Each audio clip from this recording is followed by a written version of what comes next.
Howrah Birganj Raxaul root ধরে নেপাল গেলে INR থেকে এনপিআর এ কনভার্ট করতে অনেককেই বেশ বেগ পেতে হয়, কিন্তু আমাদের এবার এই আইএনআর থেকে এনপিআর কনভার্সন বেশ স্মুথলি হয়ে গেল, that too without any extra charges or deduction. কিভাবে?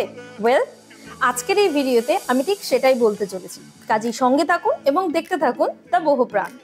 আপনারা যদি এখনো বীরগঞ্জ টু পোখরা বাস ডিটেলসের ভিডিওটি না দেখে থাকেন, তাহলে ওপরের ডান দিকের লিঙ্কে ক্লিক করে সমস্ত ডাউটসের আনসার পেয়ে যেতে পারেন এখনই। এবার আসি বীরগঞ্জ বাস পার্কে এসে টাকা কনভার্সনের ব্যাপারে। সো আমরা যেখান থেকে বীরগঞ্জ বাস পার্ক থেকে যেখান থেকে আমরা পোখরা যাওয়ার নাইট এসি বাসের টিকিট কাটি, তিনি আমাদের টাকা কনভার্ট করে দেন obviously for a nominal charge. For example, আমি যদি এক্সপ্লেন করি ব্যাপারটাকে, 10,000 INR এর পরিবর্তে 1.6 রেটে আমাদের পাওয়ার কথা ছিল 16,000 NPR। নাও সেই ক্ষেত্রে আমাদেরকে উনি যেটা পে করেন সেটা হচ্ছে গিয়ে 15,600। উনি 400 NPR নিজে রাখেন। তো আই থিঙ্ক এটা ঠিকঠাক আছে। সো একটা সার্টেন অ্যামাউন্ট, ফর এক্সাম্পল প্রায় 10,000, আমরা বীরগঞ্জ বাস পার্কের ওই বাস টিকিট কাউন্টার থেকে এক্সচেঞ্জ করার পর অবভিয়াসলি ওটা আমরা ওনাদের রিকোয়েস্ট করি এবং ওনারা করে দেন। এরকম নয় যে আপনি আসবেন এবং টাকা দেবেন, ওটা সাথে সাথে কনভার্ট করে দেবে। যাই হোক, সিন্স আমাদের এক্সচেঞ্জ করা ছিল না এবং টিকিটটা আমাদের এনপিআরেই কাটতে হতো, দ্যাটস ওয়াই উনি এক্সচেঞ্জ করে দেন।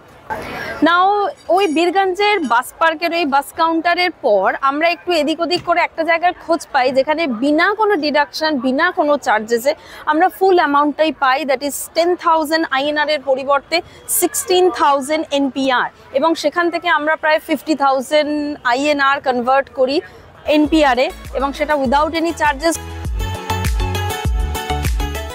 And that places the shops around the Birganj bus park. হ্যাঁ, আমরা ঠিক এরকমই বীরগঞ্জের বাস পার্কের আশেপাশে একটা ছোট দোকান থেকে করে নিয়েছিলাম আমাদের মানি কনভার্সন। ভাবছেন এই সব সম্পর্কে আপনি কিভাবে জানবেন? আমি হিন্টসটা দিয়ে দিচ্ছি। আপনারা এই বাস পার্কে এসে কোথা থেকে চা খান, চিপস খান, কিছু খান, এবং তাদেরকে জিজ্ঞেস করুন যে কোথা থেকে জেনুইনলি এই কনভার্সনটা করা যায়, কোথাও ওনারা জানেন কিনা এক্সচেঞ্জ কোথা থেকে করা যায়, এবং they will be happy to help. কারণ আমরাও কিন্তু এই হেল্পটা ওরকম একজনের থেকেই পেয়েছি, কোনো ভিডিও, কোনো গুগল গাইডেন্স এই বিষয়ে হেল্প করেনি। আপনাকে একটু এসে কথা বলতে হবে। মেনলি আপনারা যেখান থেকে খাচ্ছেন বা যেখানে চা খাচ্ছেন, যেখানে ডিনার লাঞ্চ কিছু খাচ্ছেন, তাদেরকে জিজ্ঞেস করুন, তারা আপনাদের সঠিক জায়গা খোঁজ নিশ্চয়ই দিতে পারবে।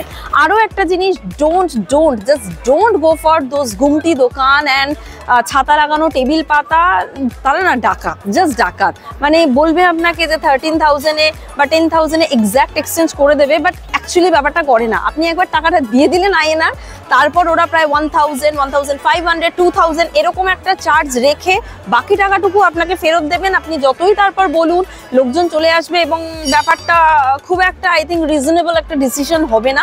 আমরা এরকম হতে দেখেছি, বাট লাকিলি এরকম কোনো স্ক্যামের পাল্লায় আমরা এ যাত্রায় পড়িনি। Hope this video really helps you out.